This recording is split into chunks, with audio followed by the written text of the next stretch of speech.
All right. I think we're live. I'm not really sure. Sometimes there's a bit of a delay, and sometimes it takes a minute for the All right. sound to I start think coming we're live. through. I'm not So I really don't want to sure. say anything Sometimes important there's a bit until of I a get delay, the thumbs and up from sometimes my it takes a husband minute for that the everything is sound to good. start Okay, coming through. everything's good I now. don't want to say anything So my important husband's in until I here get in the the chat thumbs up from my as husband that 6 Miles to everything is Supper. good. My name is Kayla Cox, and I am the owner of this channel, 6 Miles to Supper. And that's pretty much how I lost 80 pounds with intermittent fasting. My highest confirmed weight was 222.2 pounds. And my lowest was like 142. My 7-day average was around 142. And so I've been trying to maintain in the 140s for the past 8 years now. My first goal weight, I reached it. It was like 65 pounds down from my highest weight, and I maintained that for about a year before I started this channel. So if you have questions about intermittent fasting and weight loss and all that good stuff, you can pop it into the chat. I want to make it clear I am not a doctor or a nutritionist or a dietitian or a scientist. I'm just someone who used to always struggle with her weight.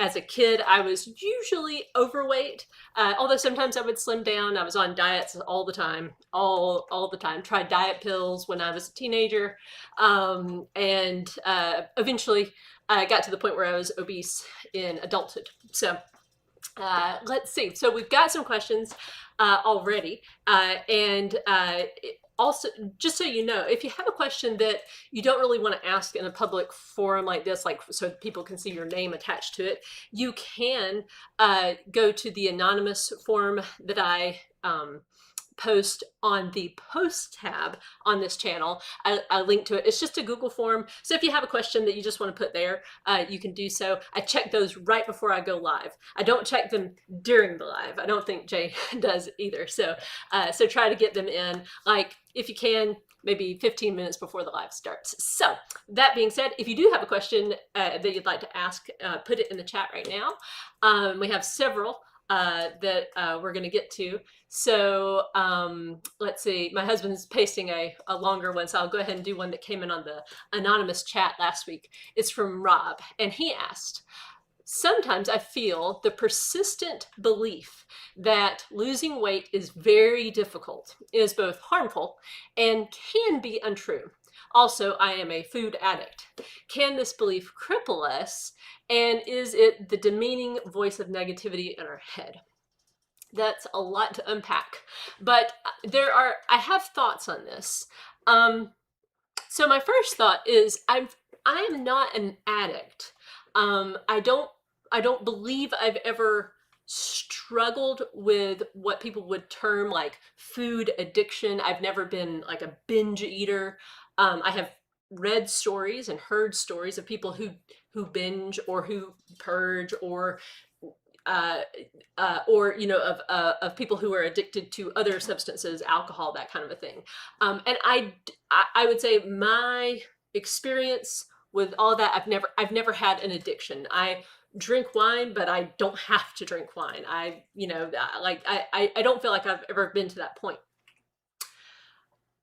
At the same time, there are people, you know, specifically with like alcohol addiction, there is a persistent uh um I would say, like what I hear very consistently among people who used to be alcoholics, or I guess perhaps they would say that they will always be an alcoholic. But there are a lot of people out there who were alcoholics and got help through AA, and then the thing that they say is they had to come to terms with the fact that they were helpless against this thing and that they needed help from a higher power, like and so i I haven't had that experience, so I can't say like a blanket statement of don't think about it that way, that's just that will make you weak. But I do believe that you have to be very honest with yourself, and I do think mindset's very important, and the way you talk to yourself is very important. The way you perceive the situation can also have effects. Like, so in other words, if you say to yourself things like weight loss is so hard or it's basically impossible, those things I think can be detrimental to the weight loss journey. I know that for me, I used to think that like weight loss is just really, really hard, and so therefore it's going to be miserable when I'm losing weight. And so then in that kind of state of mind, it was kind of like my choices were either be miserable and be at a healthy weight, or be, happy as far as my food goes, but be obese. And that's not good, right? So, a question that helped me was from Tim Ferriss a long time ago. I heard him say, if you have this thing that you're struggling with all the time, and it's just like it's this problem, and you're just struggling against it, ask yourself, what would it look like if it were easy? And I thought, whoa, like, what if I applied that to weight loss? If I said, what would weight loss look like if it were easy? I just made a list. Like I could eat whatever I wanted, like guilt free. I can just eat whatever. I don't have to say, I'm low carb. I don't have to, eat a certain amount of, whole grains, or I don't have to pick the low carb tortillas. I don't have to not eat, pie or cake or whatever. Like if I could just eat whatever, that'd be pretty easy, and then that kind of opened my mind to the idea that perhaps weight loss really could be a lot easier than what I had kind of had it in my head. Um, there are aspects, I think, that it's like it is simple and it can be a lot easier, but getting yourself to behave, it's like the principles are easy, right? But it's the implementation, particularly the repetitive nature of it, like maintenance, is for the rest of your life, right? And people get bored and they want to change things up, and that's usually when problems come in. Or they get in a hurry and make it harder, and that makes weight loss hard. But the actual principle of weight loss, right? Like you just need to be in a caloric deficit, right? A caloric deficit of, let's say, 500 calories is a pound a week. So you're down 50 pounds at the end of the year. That's just kind of that's not terribly hard to do, as far as from a caloric perspective, if you have a lot of weight to lose. Now, as you get down to a more normal weight, then that kind of a deficit can be perhaps too much, and so the weight loss will slow down, which again doesn't have to be difficult, but it can start to feel difficult if you're in a hurry. If you imagine, like, well, you give yourself 10 years to lose the weight, then it's fine. But if you're like, I've got to get this off by 6 months from now, that's when things can start to feel difficult. So I think there's a lot of reasons why it can feel difficult, or why people say that it's difficult. It's usually because they're rushing, I think. And that was me. I was definitely a person who wanted fast results, wanted to lose 5 pounds a week, and so I was therefore making a lot harder than it needed to be. So yeah, I think it is good to change your mindset as much as possible. But like I said, I can't speak to the people who truly do deal with addiction. And yeah, so I'm actually going to read, I have plans to read this book, like it's called The Big Book, right? I mean, or it's referred to as The Big Book. It's the AA founder's book about addiction, because I'm just curious, what is the what were his beliefs, and just how does that line up with my experience or not? All right. Maggie May says, I am a stress eater. I also sabotage myself when I try to fast. My husband stresses me out the most. Then I'll tell myself, why bother fasting when I'm going to die anyway? I need help. I'm 72 years old and 80 pounds overweight. I'm 5'3". My high weight was 263 pounds, and now I'm 190 pounds. I have tried fasting since 2016. I've done intermittent fasting, ADF, and up to 21 days so far. I can't seem to do more than a day at a time right now. I keep making plans, but I can't stick to them. I'm at home all day by myself. I have no friends or family to talk to. Both my children have passed. I'm very sorry to hear that. Also, my fur babies have crossed the rainbow bridge. I feel I have nothing to live for. I have no energy or motivation. I don't like feeling this way. I don't want to be put into a nursing home. What can I do to change my outlook and life and get this extra weight off for good? I've been binge watching your videos from 6 years ago all morning. Is there anything you would have done differently?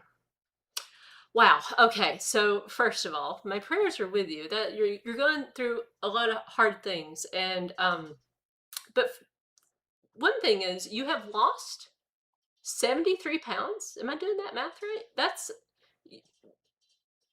I mean, that's really awesome. First of all, and so you say you've got 80 more pounds to lose, but is that right? 5'3"? That puts you at 120. Would that is that I don't know. Like now you are 72, so a little bit of extra weight can actually help you maybe look, I'm not a scientist, but there are some things out there that seem to point to carrying around a bit of excess weight. So in other words, not necessarily obesity, but like in the overweight range can actually be a good thing. It gives you more padding so that you don't break a hip if you fall, and may also, like, there's some stuff with cancer rates that seem to point towards maybe a lower cancer risk, but again, that's studies can say a lot of different things that aren't necessarily causation. It's just correlation. So okay. So first of all, you've done really well on weight loss, so with weight loss so far, and maybe you have more to lose, but I think it's good to focus on the fact that you have made a lot of progress. Now, the the lack of motivation and the feeling like, first of all, right now it is February. Okay, February is a hard month. It is always my hardest month of the year. So I feel like I mean, I've never been diagnosed, but I feel like I do have the SAD thing, seasonal affective depression or disorder or something. I can't remember now what it stands for, but the idea is that your mood is just lower in the winter months when there's less sunshine. It was much worse when I lived in Georgia. When I was a kid, like, it was always like, oh no, once November hit, it was like it's cold and gray until like March or April. And I did not like that. But particularly like February, it's a really hard time emotionally for a lot of people, which there are ways to mitigate that. You can like get a light box or just get outside. Like, I live in Florida, so I actually can get outside and be in the sunshine. But so that's one thing just to know, like, this time of year is just hard. But also back in 2015, I felt like I was in a funk. I mean, I just really felt like I'm not really taking care of myself. I don't really have any energy. My back hurt all the time. I was like, I'm just in a funk. And so I researched back then, like, how do you get yourself out of a funk? And there were some practical things that I did that did indeed help me to break out of this funk. And I'm going to tell you what worked for me. Okay, one was music. I read this article. It said, it may sound corny, but make a playlist of all the songs that put you in a good mood. Like, even or maybe especially those corny ones that maybe nobody else would really say that's a great song, but it makes you kind of dance around. Like, on that list, and I titled the playlist on Spotify, and now I have an Amazon one too, called Get Happy. And that was my intention with it. It's like, when I am feeling down, I'm going to listen to this playlist. And so, like, one of the songs that was in the article was Walking on Sunshine by, oh, now I can't think of, Katrina and I can't remember, but the point is, it's a very upbeat song, and so I put songs like that, just one after the other, things that put me in a good mood, and so I would do that. I would listen to that playlist. I know this is gonna sound maybe sad as a rule, but I made a rule for myself to shower every day, and because I wasn't doing that very consistently. I was just like, I was working from home, I had small kids at the time. I think our oldest would have been maybe 8 or 9. And the days would just get away from me, and it would be like 2 or 3 days. I'm like, oh, I haven't had a shower, and I know that's bad, but it was just like, I was just not really taking care of myself. So I just made a rule, like, okay, every day you're going to shower. Every day you're going to go outside. And what I meant by go outside was like, it's enough for me to open the door and literally put my foot out onto the front porch, and then I can go back in if I want. But I need to at least like smell the fresh air. And so what actually happened was, when I did that, a lot of times, I'd open the door and I'd think, oh, well, I'll go get the mail. And so then I would get the mail and I'd putter around the yard. And it was just nice. It was nice to get myself out of the house just a little bit. And so that helped. Around that time, I also got a gym membership. And that was when I started going to the gym. So I was listening to my playlist at the gym. I was getting moving, I got on, and so I think those things that I was doing, like the getting myself into a better mood and that kind of a thing, then helped me to attack the weight loss problem, or the weight problem, not the weight loss problem. And so that helped. And also prayer. I'm always remiss if I don't say that, but praying about it and asking for help. And it's not instantaneous usually, in my experience. It's like, you just pray. You're only, what was it, 72? So you got lots of stuff that you could do. Getting involved, if you can, with like a church or organization that that you feel strongly about. Those are good ways to spend your time. Like if you're not working, if you're retired, having close connections with people. I know you said your children passed away, but other family members, friends, even just getting back in touch with people that you've lost contact with, that can be a good thing. The lack of connection is something that I think is a part of weight gain that is not always obvious. Sometimes you're just feeling disconnected and lonely, and food can comfort, it can comfort you. So let's see. But you do have a husband. I know you said he stresses you out. but I'm wondering, you didn't really explain that, and I'm wondering, why is that? Is it that he's wanting to eat with you, maybe, and he's not wanting you to fast? And if that's the case, like, if fasting isn't a great fit, then you can do something else. The main thing is eating fewer calories than what your body needs. But so yeah, I think the big one for me that is worrisome is the language you use, like, why bother, and that kind of thing. Why bother to lose weight, at 72, right? Like, let's think about that. So I mean, you are right. We're all going to die. I think that's important to face that fact. Every one of us is going to die. I could go outside today and get hit by a Mack truck, right? It doesn't matter that I lost weight, right? It's just like, it can happen. But I'm really glad that I lost weight, because it has made my life so much easier. Really, I mean, there's a lot of just practical things that the day-to-day movement, just like when you get up out of bed, when you get up out of a chair, when you get into a car, when you get out of a car, there's so many things where if you're carrying an extra 80 pounds, it's a lot more taxing and a lot more miserable. Like, I remember just being exhausted and sore and tired all the time.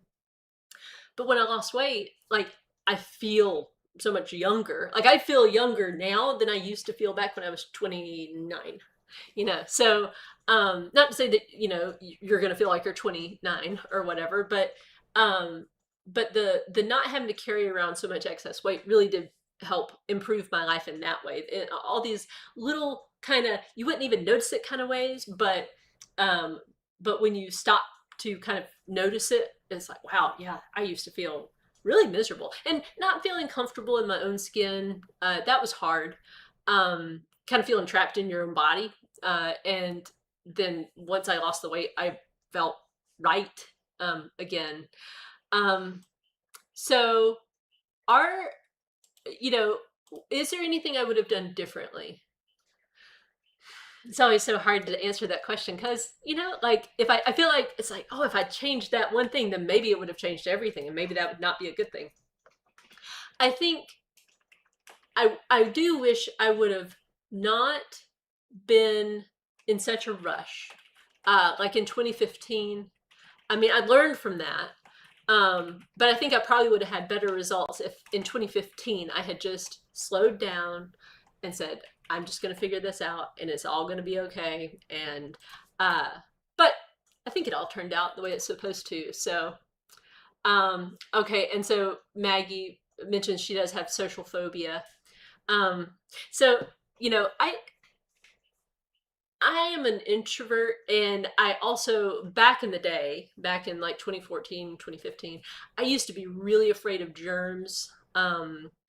And also, and because of that, I was afraid of, I mean, like I would go out and do things, right? But I really didn't want to. Like I most of the time, the reason I didn't want to go out and stuff, I didn't want my kids to get sick, or like we would go over to somebody's house, for a family thing.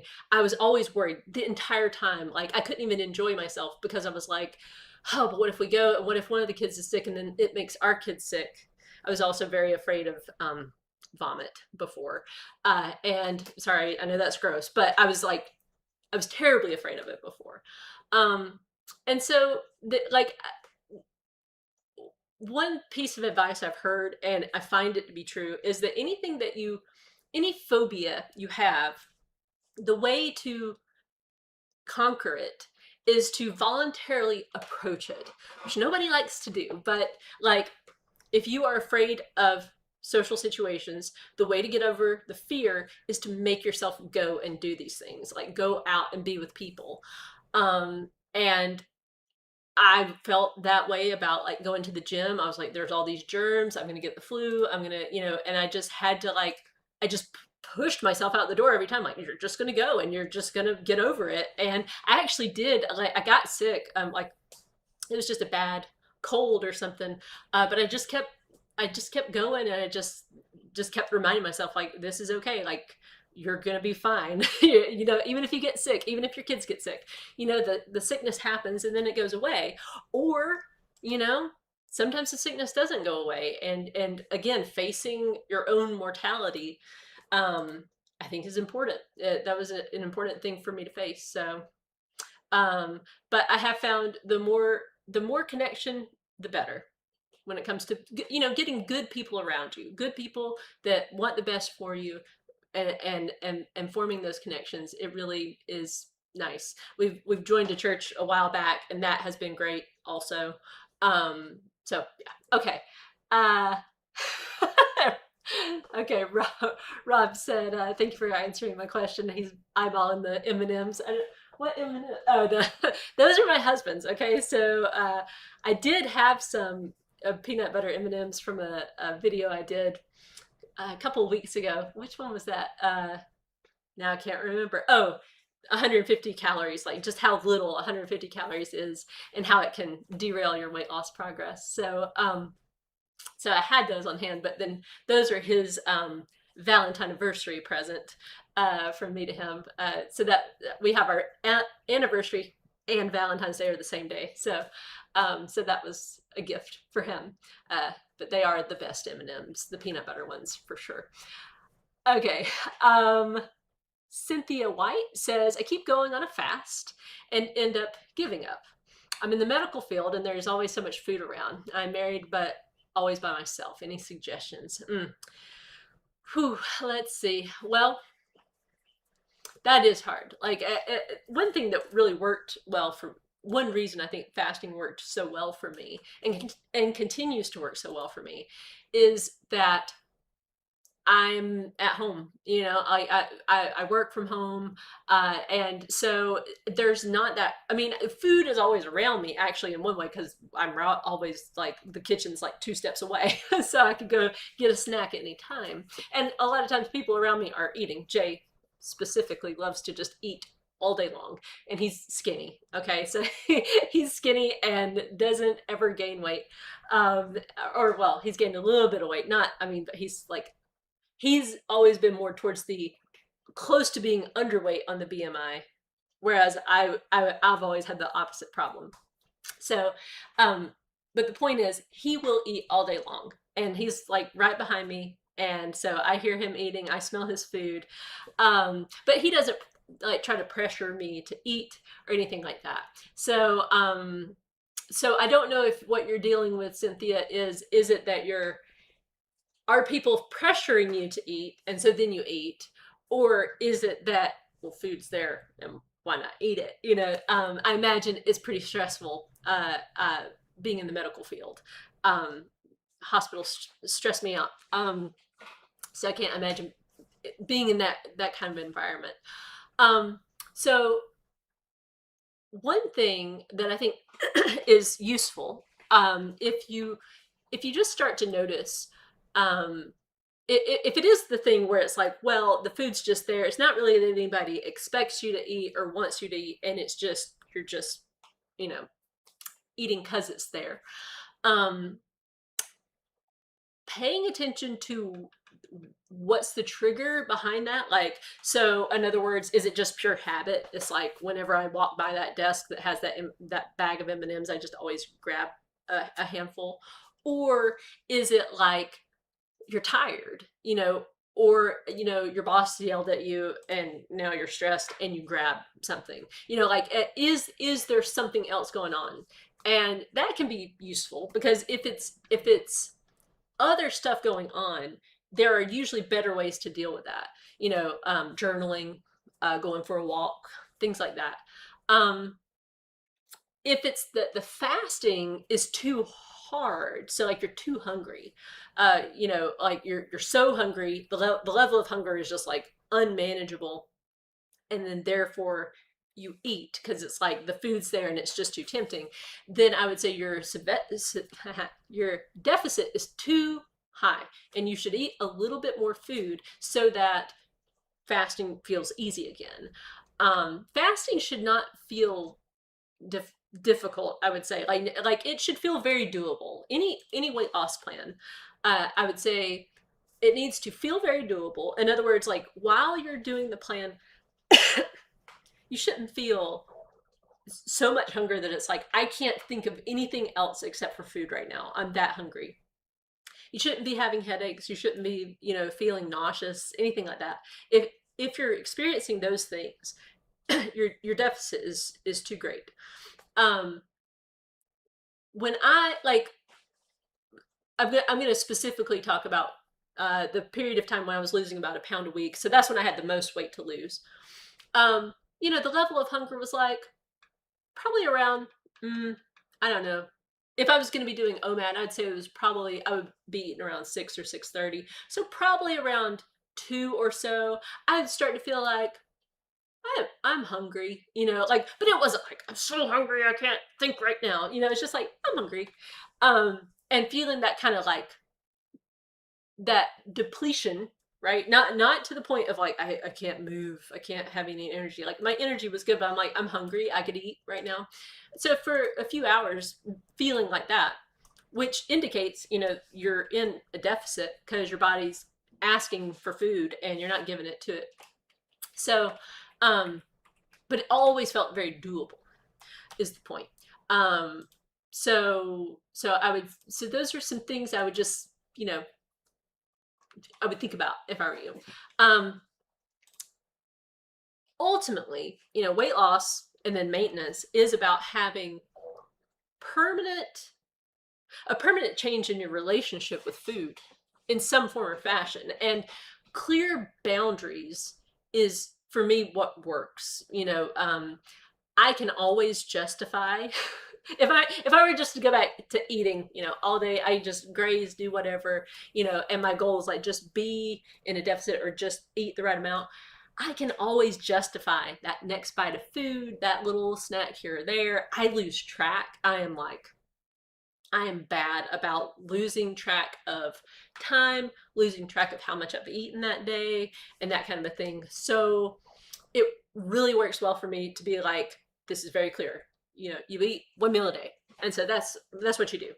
It's just easy. It's just very easy. And so if you don't have that kind of a fasting plan, you don't have like windows or that kind of thing, you do have to come up with some other way, some other set of rules or approach to eating that works to either help you lose weight or keep it off once you get down to your goal weight. And so and different things work for different people. So it might be that fasting is just not the right fit for you, or it might just be that it can work. You just maybe have to clarify your own rules with yourself a little bit. All right, Grinchlet says, did you transition from multiple meals to OMAD with a plan, and how did you get to OMAD? Okay, so OMAD was actually never on my radar. So when I first started intermittent fasting back in like 2015, and I was very inconsistent, okay, very, very inconsistent that first year. I started out with like an 8-hour fast. I slept through it. It was very, very short. I just wanted to have like that first time boundary around food. And so I just that year I would push my window out a little further, and then I'd quit intermittent fasting altogether. And then eventually I'd get back to it. And then in 2016, in January, I got very clear, like intermittent fasting, that's my method. Like I like it, and I'm gonna make these rules very clear for myself that I can live with for the rest of my life. So my rules were intermittent fasting 6 days a week, cheat day on Sunday, which just really meant day off from fasting on Sunday, and walk 6 miles a day. That was my plan. And so at the beginning of that year, I was at like a 16-8. And so I was practicing a 16-8. And then, as I was going along, once I got committed to intermittent fasting and I was consistent, then I started losing weight consistently. And so then, my motivation was like more solid, right? My consistency was solid. My motivation was pretty solid. And so the consistency with intermittent fasting, I was like, I feel good. Like I don't have to eat right now. Like I could push it out a little bit further. And I really liked the free time I got. Like when I had that fasting window be longer, I was just like, I had more time to do stuff that I loved, like read a book or go for walks, all these things. So eventually I got to the point where I was doing like a 20 hours of fasting and then a 4-hour eating window. And I was fine with that. I mean, it was kind of an odd way to eat, because it was like I would just really eat like a small something to open the window with, and then I would eat supper. That was pretty much the way it worked. And around that time, as luck would have it, my kids got the stomach bug, and like I mentioned earlier, I was so exceedingly afraid of it was like my worst nightmare came true that week. It was like we had my son got the stomach bug, and then we had visitors from out of town come in, and their kid got my son's stomach bug, and there was gross stuff everywhere, and I had to clean it up. And it was like, well, facing my fears. And actually I mean, I don't enjoy the stomach bug, right? I don't. I'm not going to pretend to you like I rejoice when it goes through our house. But I used to get like like I would start shaking like this if I knew that was about to happen to one of my children. And I don't get that way anymore. Anywho, the point is, I was so nervous that week because it was just one of those bugs that just hung around the house. But I never got sick. But I could not eat until like supper. I could make myself eat one meal, and that was just it. It was like I just couldn't do it otherwise. So I did that for like a week. And so I was practicing OMAD for a week. And other than the whole stomach bug thing, I really enjoyed that better. I was like, man, that's great, because then I just eat once, so I get even more free time, which was great. And I enjoyed it. And so I looked it up. I was like, can you eat just one meal a day? And I landed on this website, and it was talking about OMAD, but I didn't understand that it meant one meal a day. I thought it was referring to like nomadic tribes. I just like got confused about it. But the website, which I cannot find anymore, talked about, like, oh, back in the day, people used to eat this way, and that, there are lots of different sects of monks that have practiced this way of eating for centuries, and they have really good health, and have, they have better or longer lifespan, things like that. I thought, well, hey, why not? Like, why not just try it? And my deal with myself was, if I start to experience anything bad from this, I'll just stop. I mean, I'll just go back to 16/8 or something like that. And so I just started practicing it and loved it, and pretty much since then I've practiced that. I mean, there have been let's see, like so these days my plan is a little bit different. So I do OMAD Monday through Friday. Saturday is a 2MAD. And then Sunday is a complete day off from fasting. And generally 6 miles a day, 6 days a week. And so that's how I got to OMAD. And I love it. I continue to love it, as far as the simplicity that it brings to my life. I did experiment, and have experimented in the past, in maintenance of, like, in 2017, the earlier part of 2017, the late part of 2016, after I got down to my initial goal weight. I didn't know really what to do as far as maintenance goes. I was like, I've never done this successfully. Like, I had always gained the weight back, and I can't tell you how many times that had happened in my life. So many times. And so I was like, well, do I need a plan? Do I need structure? What do I do? So my deal with myself in that first bout of maintenance was like, just do whatever you want, but keep weighing. Because I knew about myself that if I ever stopped weighing, that's when the weight always came back. And so it's like, I'll just keep weighing and I'll see. And so it was like, that year was really just an experiment. Like, well, how much structure do I need? As it turns out, not much structure, not for that weight. Like, that weight was 158 to like 163. It was like a 5-pound range that I maintained in. It was so easy. It was just like, some days I did OMAD, some days I did 16/8, some days I just took the day off. So a lot of times I would take the 6 miles of walking off. I was like, I don't, like, do I have to? I don't know what these things have to be. And I found for myself, I'm usually in the best mood if I practice OMAD and if I walk.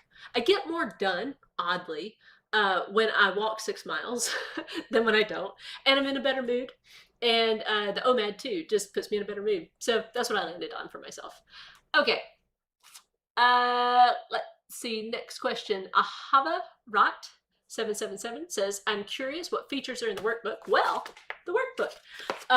So this is the Intermittent Fasting workbook. It's kind of like the companion guide to this thing, the Intermittent Guide. The Laid Back Guide to Intermittent Fasting. So this book, not everybody is a workbook person, but if you find yourself getting kind of like overwhelmed by the weight loss journey, this workbook is written for you. And so I broke it down. I'll show you. Like, I broke this down into different phases. So like phase 1, so this is the table of contents, right? So phase 1 is just the preparation. It's that stuff to think about before you even start losing weight. Phase 2 is learning to fast and to track. Phase 3 is building your plan. Phase 4 is the messy middle. Phase 5 is keeping it off, so maintenance. And then just extra, note pages in the back and stuff. So this has like a 6-week experiment sheet, so that way you can try out an experiment. You write down a plan and you write down your starting weight and your ending weight and see how it works for you. Let's see what else. The plateau flow chart, which some of you, that's actually, this flow chart is free on my website. But let's see what else. There's stuff about dealing with the scale, staying busy, different ideas, types of hunger, so that you can kind of, if you're feeling hungry, you can kind of go through that list and see. It's just meant to be kind of a companion for your weight loss journey. Easy to reference and all that stuff. So yeah, that's what that is. And you can either get it on my website, you can print it. It comes as a PDF that you can just print out at home, or if you want this actual, like it's printed for you and all that, you can get that on Amazon. So, okay. Delicious de la Humanity says, what do you think about OMAD around midday? I think it can work great for some people. It doesn't work great for my schedule, just because our schedule has traditionally been supper time. That's when we can really sit down and be together as a family, and that's super important to me. It's like a non-negotiable. Like, I want to sit with my family and have supper. And so, I mean, when I say non-negotiable, I don't mean like that we never have dinner separately and stuff, but I'm just saying, like, that's a super important thing to me. And I didn't want my rules to make it so that I couldn't have supper with them during the day. For us, like, my kids are homeschooling, different work schedules and stuff. It just didn't work to have it midday. But that being said, there have been times where my OMAD has fallen more on the midday, like more towards midday, and I like it. I find my sleep is really good. And I think if it works for your schedule, really just whatever works for your schedule is what you should do. That's always, to me, that's always the thing you should focus on. What works, like when you think about what works perfectly in your life, or as close to perfectly as possible, and then do that thing. No matter if nobody else does it that way, it doesn't matter, because it's your life. Everybody's life is so different too. Everybody's got these little things, like little traditions, or this thing that pops up every now and then, and just having a plan that is perfectly customized to your life. I think that's the best thing you can do, is just like learn from other people's success. And if they've got a struggle and you're like, oh yeah, that happens to me too, then take that in for sure. But when it comes to your plan, really think about your life, your preferences, your particular struggles, and do your plan based on that, I would say. Erica Robert says, I do my OMAD for lunch, but I work out after work around 7 or 8. I end drinking a protein shake after. Do you think that will mess with my OMAD? I don't think so. I mean, here's the thing. OMAD's not the thing that's going to make you lose weight. The thing that will make you lose weight is that you are in a caloric deficit. So you could do OMAD absolutely perfectly every single day. You're only eating that one meal. You don't even have coffee with half and half in it like I do. You're just like, you're perfect on OMAD. But if you eat more calories than your body needs at that OMAD, you'll gain weight, right? Conversely, let's say you do OMAD and you have that shake. Provided that you are burning more calories than you are taking in when you add the OMAD plus the shake, you're going to lose weight 100% of the time. People get really hung up on these things, like, oh, but like the fasting, I broke it, and like it really just comes down to, are you in that deficit? And I would say, if that works for you, like, have the OMAD and then have your protein shake, because you're probably going to feel a lot better energy. Pay attention to that. That's a thing that I don't say enough. Pay attention to your own energy, and listen to that, and just see what your results are. If you're doing that thing right, you're doing the OMAD and you're doing the shake, and your energy is good, and the scale is moving in the direction you want to move in, then you're golden. That's the ideal.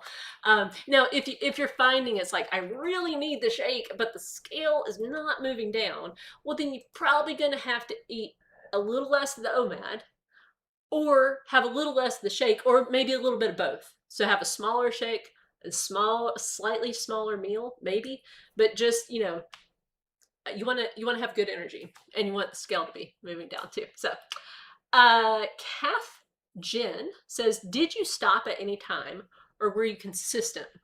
Well, I was super inconsistent in 2015. So 2015, so I've had enough moment March of 2014.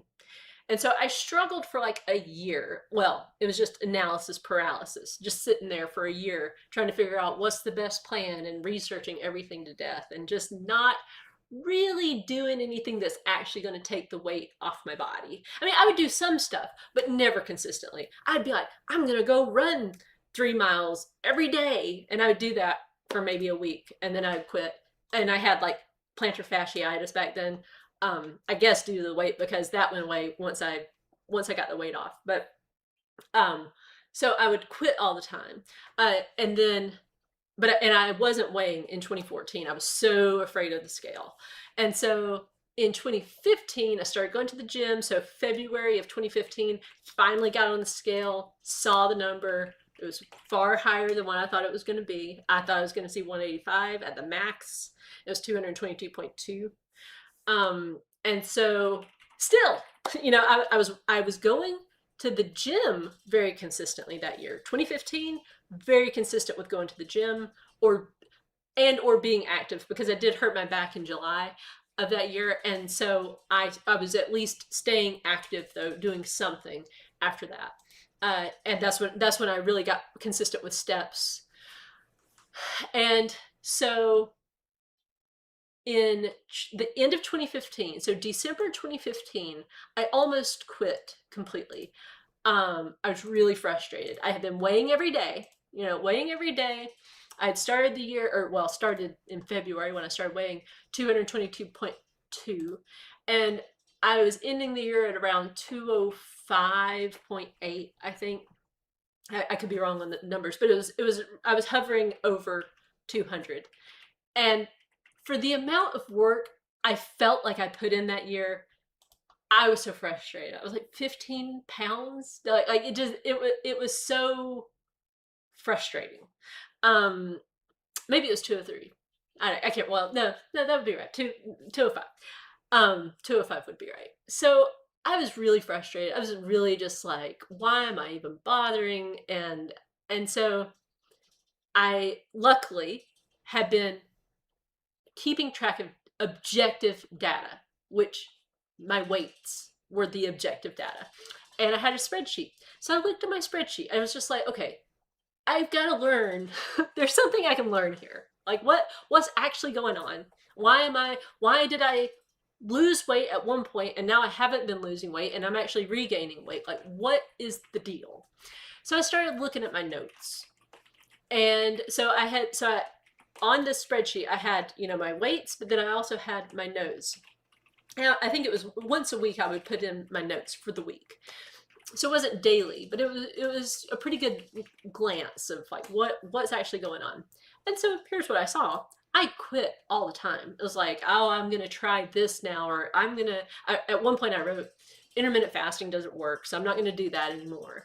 And so, but when I was sitting there trying to be really objective, I looked at my weights and I saw, like, when I was actually doing intermittent fasting and practicing it consistently, there would be like a drop in weight, like about a pound a week. But whenever I would quit, that's when the weight would start to trend back up. And so I was like, okay. So the problem was, and so why was I quitting? That was one part of it. I was quitting because the results weren't fast enough. Like, I would lose a pound in a week, and I would think I'm doing something wrong because I should be losing 5 pounds in a week. If I'm doing it right, I should be losing 5 pounds a week. Like, this is, like, in my mind, a pound a week was failure, which is a terrible way to think, but that's how I thought. And so I sat there with my spreadsheet and I thought, okay, I don't want to give up. I really don't want to give up. I want to do this right. I want to get the weight off. I'm really committed to it. So what I'm going to try for 2016 is to get consistent with a plan. I've got to figure out a plan and get consistent. And so by mid-January, I had settled on very firmly uh, intermittent fasting, like my actual plan, intermittent fasting 6 days a week, cheat day on Sunday, walk 6 miles a day, and that that got and have coffee with half and half whenever I want it during the day, during my fasting window. And so that worked for me. And that 2016, when when I committed to being consistent, that's when the consistency came. But I didn't really understand the importance of it until I would say the end of 2015. So yeah. Rebecca Smith says, I found you a couple of weeks ago and I'm currently reading your book. Oh, thank you for reading my book. A few years, regular one. It's the Laid Back Guide to Intermittent Fasting. A few years ago, I tried intermittent fasting, but I jumped in way too fast. I got overwhelmed. Yeah. I was trying to combine intermittent fasting with keto because a lot of people say that's what you should do, and I was not a fan. I love how you make this seem so easy. Last year, I lost 75 pounds counting calories and sticking to 3 meals. That is awesome. Well, congratulations for losing 75 pounds. And I hope that intermittent fasting goes well for you. It sounds like you're doing great. And yeah, the keto thing, I have nothing against keto people, but it is not for me at all. I've done the low carb thing. I do not feel well on it at all, and I don't like it. Furthermore, I love my pasta and my bread and ice cream and pie and all the sweet things in life. So, yeah, and keeping it enjoyable, like easy and enjoyable. I mean, I do think that's the secret to keeping it off for good. I mean, I have not been perfect. Okay, like my weight has gone up into like the low 150s at times. But generally speak, but since 2018, which is when I got down into the like 140s, my weight has stayed in the normal BMI. So and that's huge for me because that's like basically 8 years now of I mean, and if you go back to the initial 65-pound loss, which I was only a few pounds overweight then, that was 10 years ago. Well, 9 and something, yeah, because it was November of 2016 that I got down to that weight. But that's a long time. Like before, when I would lose weight, it'd be like I'd lose weight, get down to my goal weight, and pretty much immediately start packing it back on. Sometimes I would keep it off, but maybe for a couple of years. I think I was trying to think about that the other day. When was the time in my life where I actually kept the weight off for a significant chunk of time? I think it might have been when I was 17 years old. I had lost a good bit of weight with Metabolift, which was a diet drug that they banned later on.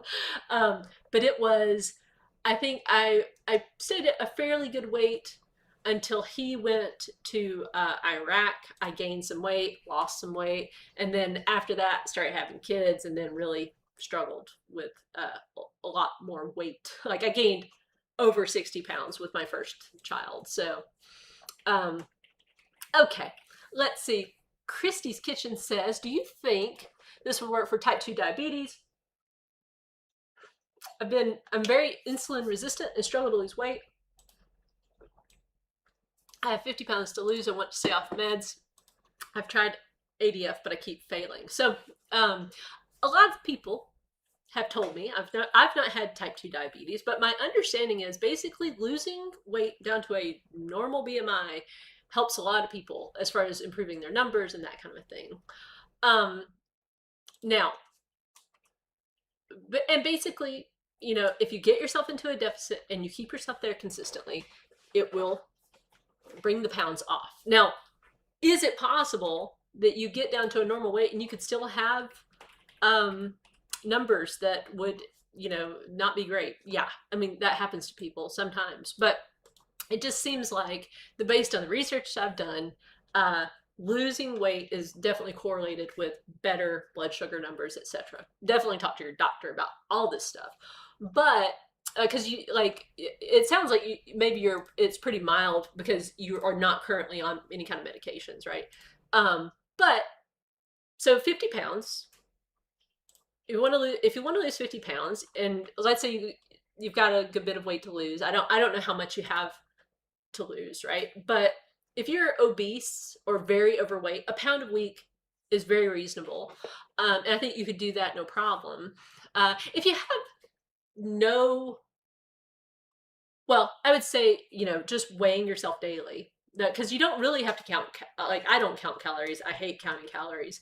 But one thing that I think calorie counting does have a place you if you think I'm not really eating that much food, I'm not eating in a surplus, and yet I'm gaining or I'm not losing. Like, I would say, I think a a little bit of calibration there can help. Because I mean, calories just add up so fast. Go watch that video, the 150 calorie video, which I think Jay can link to.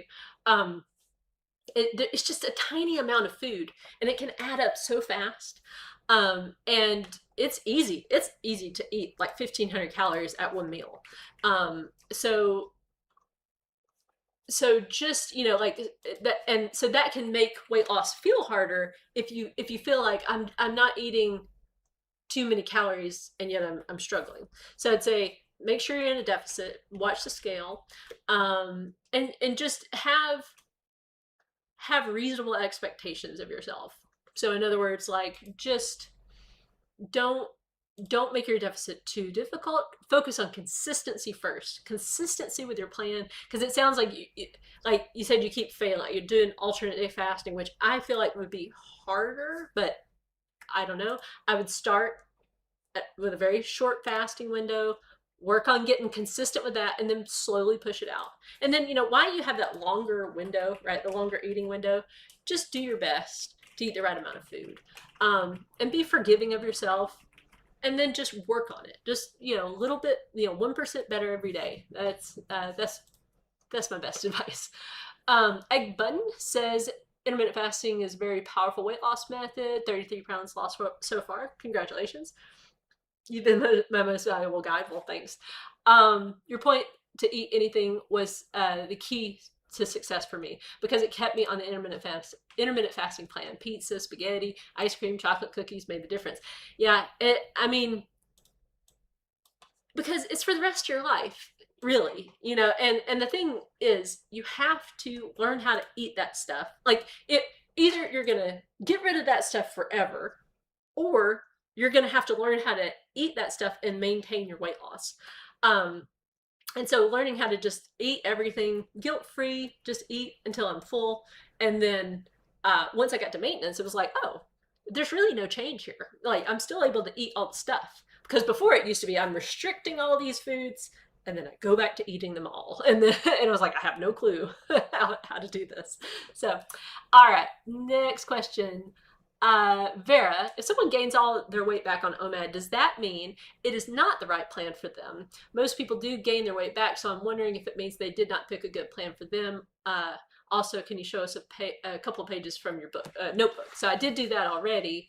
The laid back guide dinner. I'm assuming this is what you meant by notebook, because I do keep journals and stuff, but those are just regular old dotted journals.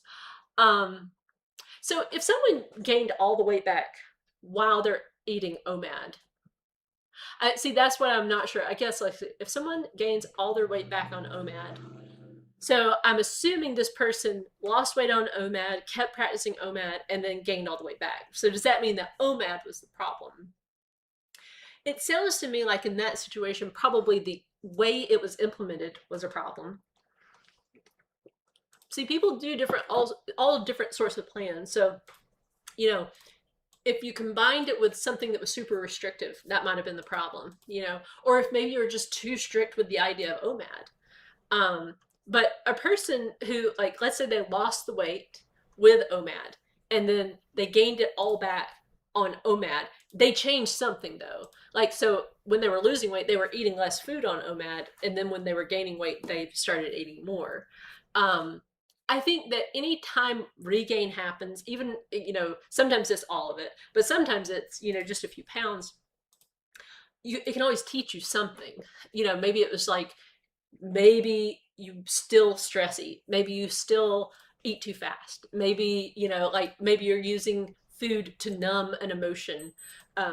Sorry about that. So just learning from that, I think, is important. It doesn't mean OMAD can't work, but it would give me pause. I would really sit down and try to figure out what precisely happened. How were you feeling when you were on OMAD and losing? What was going on when you started gaining? You know, what was the train of thought? You know, because something changed. Um, and so yeah. And now one thing that you said, and I'm going to push back a little bit. You said most people do gain the weight back. Now there's like a very popular myth that keeps getting said over and over again in newspapers, media in general. They'll say something like 95% of dieters fail, gain all the weight back or whatever. That was based on this study back from the 50s, where they were studying a group of very obese people, and basically they put them on this diet, they lost some weight, then they followed up with them, I can't remember how much longer after that, and 95% of them had regained the weight. Well, that does not mean that 95% of everyone who loses weight will gain it back.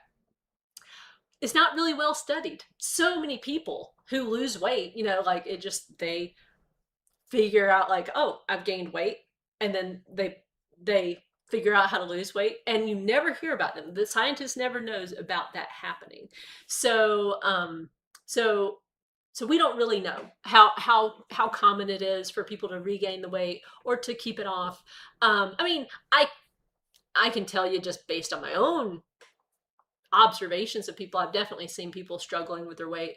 And I've also seen people who at one point had a weight problem, and then lost it, and have not regained it.